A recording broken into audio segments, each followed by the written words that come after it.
Hey, what's up, everybody? It's Onepeg. So, wanted to give you guys my impressions while I'm waiting for this red flare to show up on my 1.5 hour scav cooldown run, where I've got a little bit of 855 and 2 PM mags. So, insurance, to start off, is insanely expensive. There's a screen cap that I posted on Twitter today where I tried to insure a Mark 16, and that cost me, or would have cost me, about 775,000 rubles for a very, very basic gun.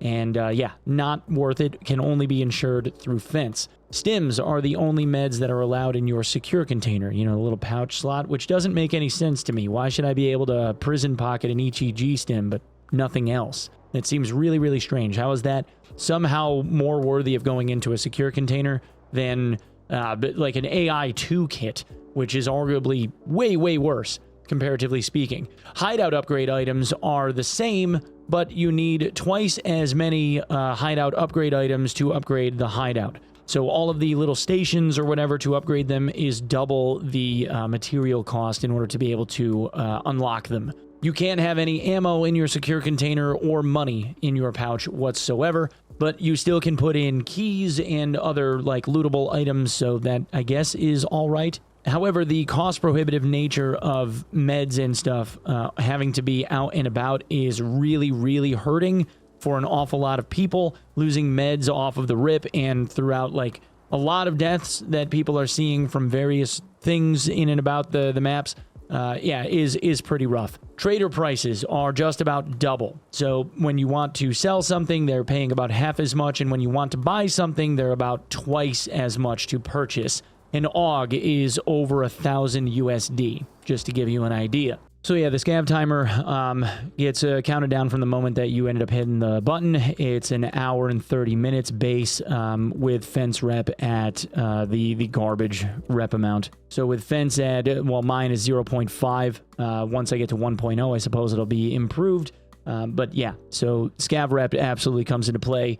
And the reductions in the timer will end up being substantial, but the base, I guess, the base timer for a scav is like 1.5 hours. Armor and weapon repair costs are dramatically increased. The cost of being able to repair armor and weapons is quite a bit. Even something as simple as a 3M body armor ends up being pretty substantial to repair, and it doesn't end up being worth it for the higher end plates and stuff. Dollars and euros cannot end up, you can't purchase them directly from like Peacekeeper, for instance. You can't purchase US dollars. It's not for list on Peacekeeper 1. Instead, what you have to do is right click on the dollars that you have, let's say, or the rubles, or sorry, the euros, and then click filter by item, which allows you to be able to buy them, or did, but now it's been locked, so never mind. You used to be able to buy them, but now they don't let you do that even. CMS kits are now 3 out of 3 uses. Aluminum splints and Vaseline are also 3 out of 3 uses. And Golden Star is now 5 out of 5, with an interesting maybe little bug where the CMS kit is able to be placed into a special slot, but only the first one. The other two it doesn't allow them into. It is probably a bug, but I would say for the time being, if you can take advantage of something like this, do it. The car extract ruble default cost has been increased from 5,000 to 40,000 rubles. The RUAF extract on customs is either removed or bugged. It cannot be used currently. Ragman's services have had its their inventory, I guess, descriptions updated to show not only loyalty level, trader standing, and whatnot, but also either achievements, or in the case of certain missions being completed, it shows the mission that has to be done. The ability to get to level 2 traders has been locked out for the time being, and it requires level 80, and in this case, 2.2 million rubles spent on just the unlocking of Prapor, which means that it's not likely that we're going to see the unlocking of these guys anytime soon, and BSG will likely not let us have them until such time as they, I don't know, release the reins. Brandon Herrera's AK-50 has been found in-game. It looks like this. Okay, so impressions. Here's the good and the bad. The good is the squeeze feels kind of cool, at least for the time being. The bad, and there's a lot of it, transfers from one map to the other take way too long, and they crash way too often. If your character crashes, half the time that happens, it's like the raid never even happened and you go back to your stash.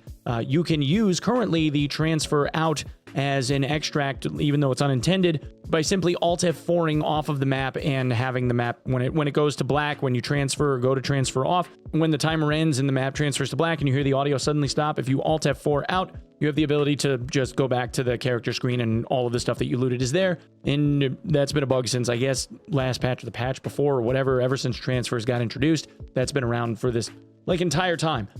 Not being able to put any meds other than stims, which seems backward, into your secure container feels really, really weird. I don't necessarily mind that you can't put meds into your secure container or whatever, but just like comparatively speaking, if we're looking at therapist, for instance, you can get tourniquets and splints and minor painkillers and bandages and AI2 medkits, and you can get all that stuff and buy it. But in order to have like a single raid worth of meds to run for just that alone, not including barter options like a paid spray where you can get a Salewa kit like so, or an EWR in order to be able to get one on cooldown, whatever.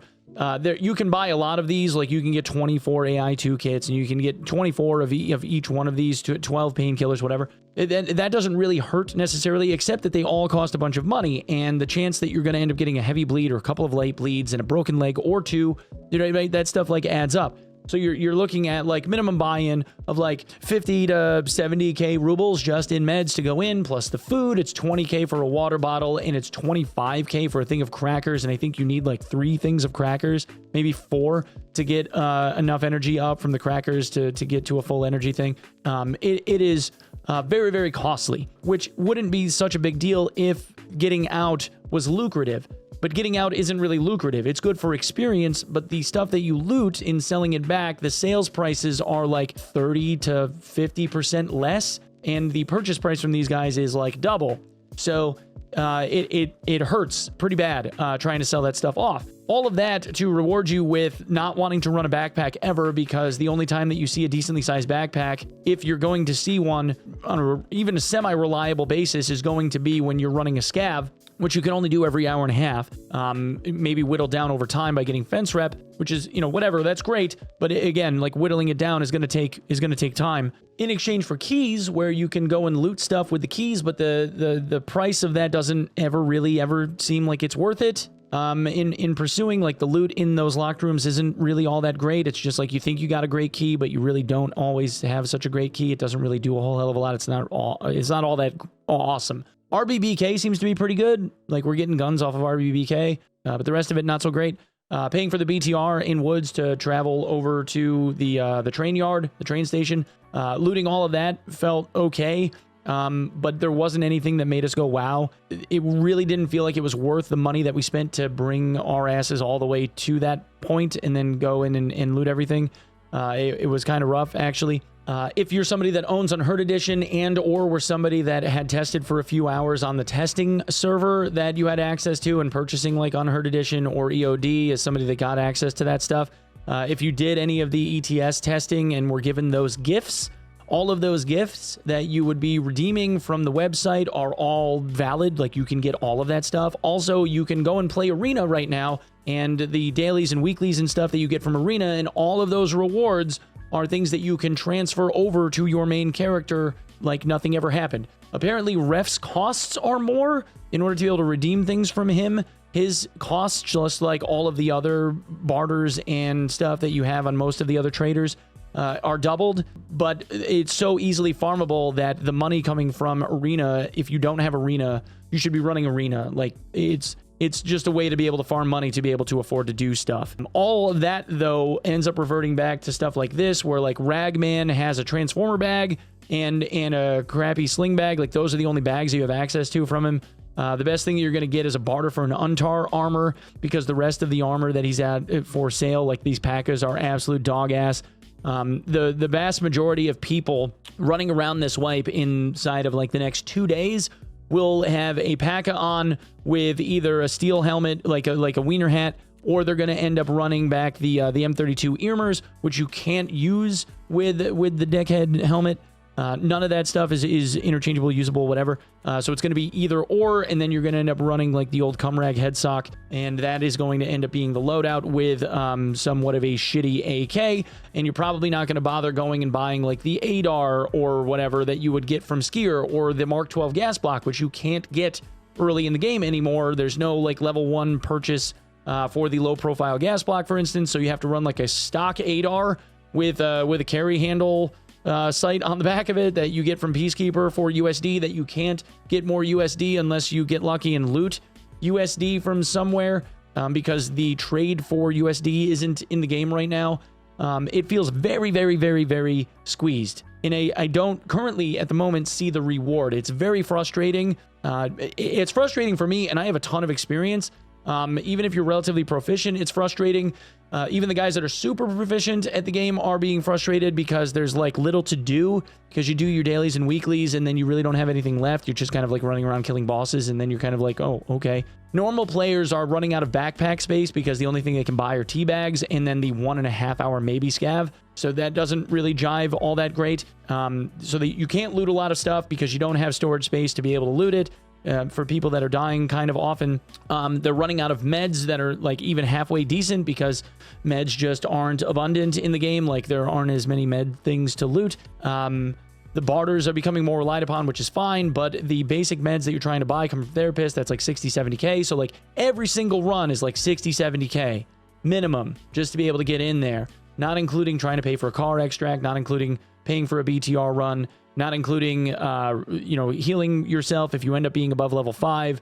All of those things come into play. Honestly, if it were me, I would be sandbagging my ass off, doing pistol runs with a teabag and getting like no XP on death to try and get massive come-ups, because it just isn't worth trying to worry so much about survival rate and running Chad kits. I would be dying, like running like just crazy style with minimal meds and a pistol, and letting therapist heal me for free up through level 5 or until I get to level 5. And then hopefully I'll have amassed some wealth, especially food and drink, to be able to run it back like later on. Because right now it just does not feel like it is worth it, if I'm being completely honest. Anyway, guys, that's what I have for this one. If I missed anything, let me know. Those are my general impressions. I think it's a little bit too much of a struggle for guys, I think. For like the normal average player, I think it's a little bit too much of a struggle. I think people are going to find it's going to be hard for people to try to enjoy this one because there doesn't really feel like there's an out. But I appreciate you watching. Thank you for lending me your eyeballs. Tarkov video, we did it. That's crazy. Anyway, thank you for being here, and I'll see you in the next one, okay? Peace. Hi, update Yap Bot Onepeg here with an update. Nikita did tweet this morning. It is currently 8:54 a.m. Eastern. Nikita did tweet this morning saying that they were going to be re-adding tasks back to the game as soon as today. We don't have a time frame on that as of yet. Not exactly sure when that's going to happen, but he did say it was going to happen today. So hopefully that happens sooner rather than later, because not for nothing, most people, I think at this point, are kind of jaded about how this patch has been progressing, even off the first day. People just want something to do, you know? Makes sense. They just want something to do. Oh, and they also said the cost of insurance was going to get lowered, but he didn't say by how much. So, fingers crossed.